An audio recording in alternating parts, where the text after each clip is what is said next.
Unang-una agad, yung income potential. Best opportunity siya available sa inyo kasi dito, again, yung income potential, unlimited siya eh. So walang cap, walang ceiling. Diba? Kayo mismo magde-decide kung hanggang magkano yung gusto nyong kitain. Secondly, freedom. Unlike any other careers, dito, you gain the opportunity na ikaw yung magkocontrol ng sarili mong oras. So, syempre, sa simula, mahirap. Diba, sweat yung tinatawag na sweat equity.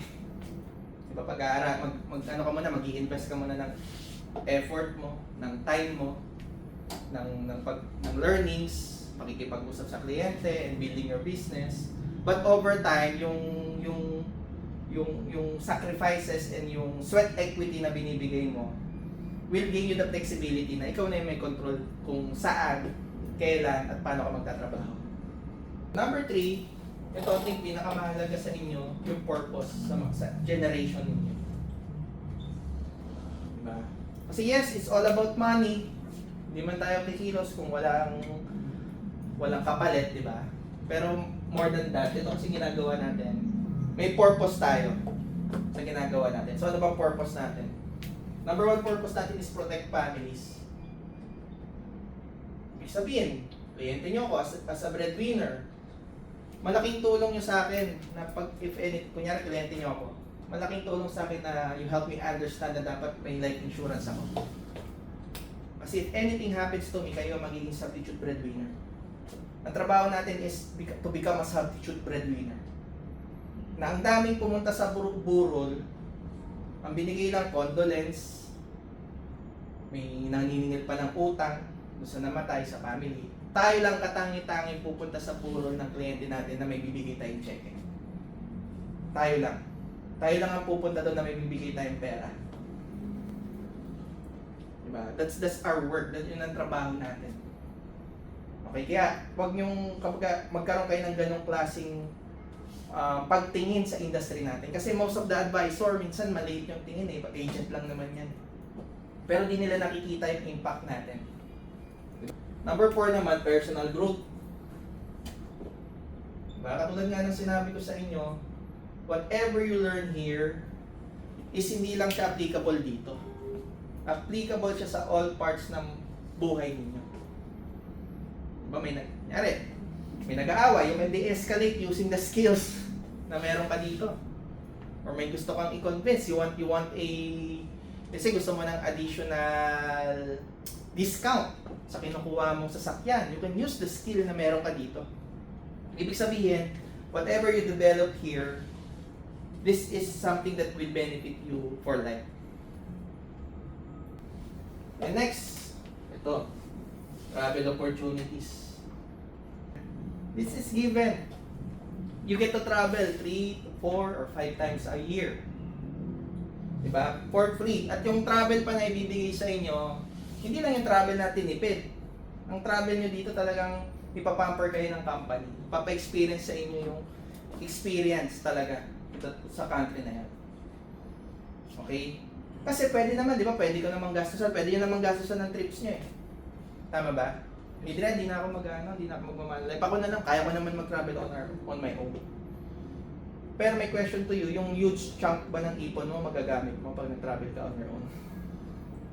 Di ba? Gamit. Utang pa, di ba? Pagbalik mo dito, nag-enjoy ka doon na isang lito, balik mo dito, may utang ka. Di ba ganun nangyayari minsan eh, sa travel eh. Dito, libre. Wala kang gagastusin.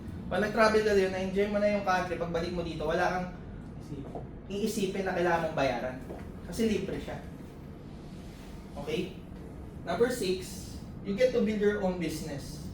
Gusto nyo ba share ko sa inyo yung long-term goal ko? So, para mas maintindihan nyo na ibig sabihin ng build your business. Okay? Ako kasi di ba ang pangalan ng group ko, ng agency ko is AA Legacy Group. Ang purpose ko dyan is for me to have 10,000 advisors, millionaire advisors. Gusto ko pag basta nag-join sa team ko, nagiging millionaire. Paano siya ngayon naging business? Let's say meron ako 10,000 advisor na kumikita ng 10,000. Ang ang income ko dyan is 10%. Magkano? 10 million.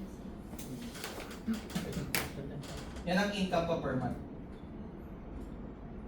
Ibig sabihin, let's say, na-build ko yung legacy group as the CEO, meron akong 10,000 or region head, meron akong 10,000 advisor, lahat ng advisor ko, naturuan ko sila, kumikita sila ng 10,000 per month. So, 10,000 per month times 20 advisor. Yun. Ako, as the leader, as the region head, meron akong 10 million per month. That's my long-term goal.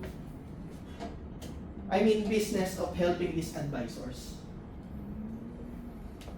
Simulan mo muna na maging decent enough ka na advisor. Marunong ka lang, enough lang, hindi mo naman kailangan maging magaling na advisor. Tapos paunti-unti, nagre-recruit ka na, tinitrain din natin sila. Tapos dumadami sila, eventually, magkaroon ka ng ganitong karaming advisor, ganito ang income mo per month. So pag continue like yung employment ko, may ganito ba akong opportunity? May opportunity ako to do this. Then lastly, pinakamahalaga, you get to start young. Tama? Habang bata pa, habang 20s pa. Diba? Yan, time guys ang pinaka-biggest advantage nyo. Diba? Kasi the earlier you start, the earlier na nabibuild nyo yung skills, nabibuild nyo yung relationship, na-experience nyo, ay nakikita nyo yung bigger opportunities. Kumbaga as early as now, may path na kayo. Although simplified, may path na kayo kung paano kayo pwedeng kumita ng 10 million per month. Diba? Eh gagawin nyo na, again, 5 taon lang yan, kaya siya. Kaya siya. Makapag-deal ka lang ng some 20 advisor.